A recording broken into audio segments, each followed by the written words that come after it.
formation number 13 in the spread playbook. Gun, stack, Y off. Coming at y'all from the practice field of the Ravens and CFM, the couch coaches, of course. So, a few things I want to go over with this particular formation is you want to have a power, you want to have a counter, bro. You have to have something that they're going to have to defend. You have to have a counter to it. So with that, is going to be the jet touch pass, which I'm averaging 14 yards per play. We also have the fake jet power pass, or pass power. I don't know. However you want to call that shit, bro. It's the counter to the power, bro. You know what I mean? We've called them equally as much, just about. Obviously, we have a little bit more success with the touch pass, and I'll show y'all why in a second. But for your audibles, you want to have the jet touch pass as your power, as your pass play. The basically QB power is going to be my play action audible. Curl flats is going to be my quick audible, and that's a really good play to offset what we're doing with everything going to the right. And then the zone alert screen, that's just the inside zone. I've only called it 5 times, but I'm averaging 5 yards to play on it. That's pretty fucking solid. And also, as you can see right here on the screen, curl flats, I've called it 136 times, averaging 7 yards per play. And it's just one of those, you have to defend everything else, and this one just sneaks in there. So if you flash that, you flash the jet touch pass, people are going to start trying to defend it. So we'll get into some random plays right here against random nickel. And show y'all what it is, bro. So the way I like to run this is I like to double team the outside most defender on the D line. So to do that, we're gonna so you're gonna hit L1, right stick down, move the left stick to the right a couple times until you get to this outside defender. Now, if they bring, I did the mic. If they bring this guy here down to the line of scrimmage, then you can also double him, which is good as well. The outside most defender that's on the line of scrimmage is who you want to get doubled. So the way this works is when you're doubling him, your right tackle, which is 78, and your tight end, number 89, is going to double team. They're going to combo block that DN or outside linebacker. And essentially, your tight end is going to then wrap around or, straight and get to the second level. And at that point, 43 is your lead blocker and whatever. I'll show y'all better than I can tell y'all. Let's see if we can get it a couple times here. This is just a single high safety look. Make a move right there, and that's, easy 8 to 10 yards. Now, that was a little muddy, but this one will be a little bit better because it's easy safety. But, again, this is single high safety, so you have an extra guy in the box. You have an extra guy to double team right here. Like I said, 78 and 89, that's the key. You know what I mean? That's the mesh point of what makes this play work. 78 and 89 have to get a good double team. 89 is probably holding right there, to be honest. But essentially, what you would want to do is you want to wrap right around where Foreman is actually still blocking 58, which makes it, like I said, muddy. Where we have to cut a little late and then make a cut outside or whatever. But essentially, you see what's going on here. So I'll go ahead and run it again. Like I said, we should get a better run this time. As long as they get that combo block right there, as long as they get that done right, you're able to get to the outside pretty much every time. You can see right there, bang bang, make a guy miss. That's 15 yards that time. So a lot of times what people like to do against this, from what I've seen, is they'll try to manually take it away. So they'll start moving their defenders to the right. They'll start, doing all this extra stuff to stop this play, because it's going to gash them for 8 to 10 yards, even when it doesn't work properly. You know what I mean? Even when it doesn't work to perfection, it's going to gash them for 8 to 10 yards.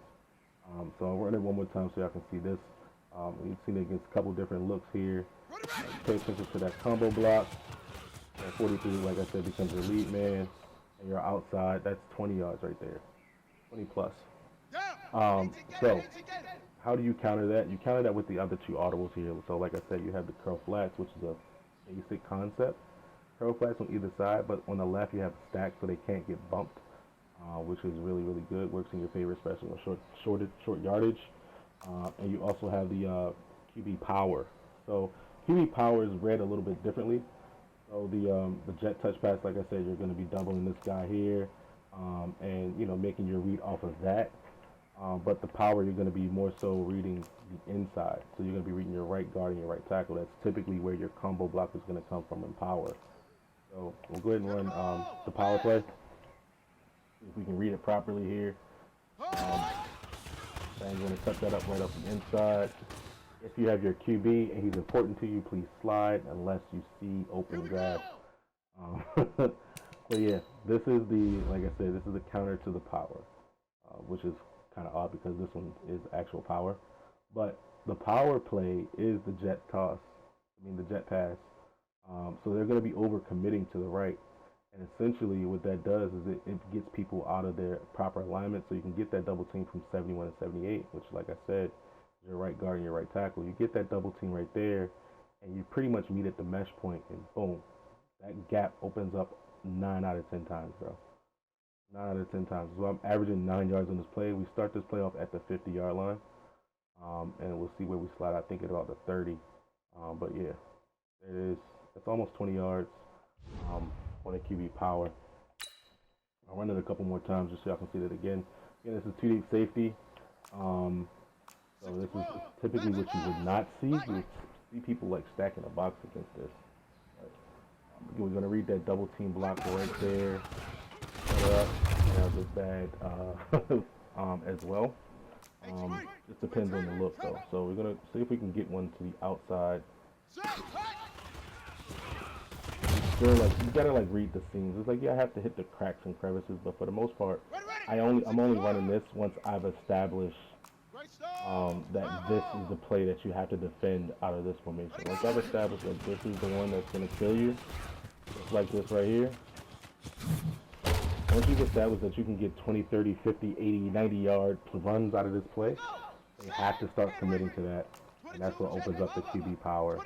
Because like I said, they have to overcommit to that side, and you can typically just cut that right up because they're taking their users. A good defender would take their user from the backside and then jet over to the right to get that. But in a case like this, where you'll see somebody trying to man blitz it, because you can clearly tell this is a man blitz, you would audible to the curl flats. So with curl flats, it's really easy. Just block your halfback, and you have curl flats on either side. So you have the matchup. You want to go to outside to the curl route, but for the most part, you want to look to the left.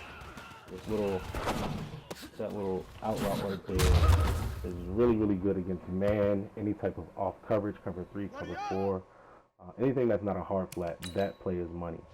Now, the way I read this, again, this is against man, so the out route is going to work against man, especially when it's compressed and it's also unbumpable. So. We get this ball out here. Von Miller almost wrecks our fucking day, but we get the ball out. And for the most part, like I said, it's a stack formation, so they can't press it. No matter what, even if they're in press, if they call press, if they motion guys down, you cannot press a stack formation in Madden, period. So that's why this is good. Now, the thing about this little out route here is this out route is, like I said, it's open against cover 3. Curl flats, it's open against cloud flats, it's open against seam flats. Only thing it's not open against is hard flats. That's it. You know what I'm saying? But in the event that you see hard flats, if you run this play and you look into the left and you see that it's a hard flat, you immediately want to look to the curl route and you want to throw a low pass to get that curl route wide open, because as you can see, he's open as well. So we'll go ahead and see if we can run it again. Run curl flat here. Like I said, you want to block your halfback on this one. Look for it here. There it is. Like I said, it doesn't matter. As long as it's not a hard flat, you can throw that 100% of the time. You see off coverage like this again. Whenever you see those cornerbacks that far off on the touch pass, block that outside guy there. Look for that double team. There's your lead blocker in 43 and get to the outside. Again, you want to go either to curl flats or you can go to the power. And a little, get the little jet motion right there. Get them all thinking you're going one way. Get down with your QB, bro, because he is important to the scheme. Only played 3 games with Mar last year, bro. But yeah, man, that's it. And again, like I said, you have the inside zone just to run it and get murdered. But you know what I mean, bro. You know what it is, man. Love, peace, and butt. Peace, I'm out.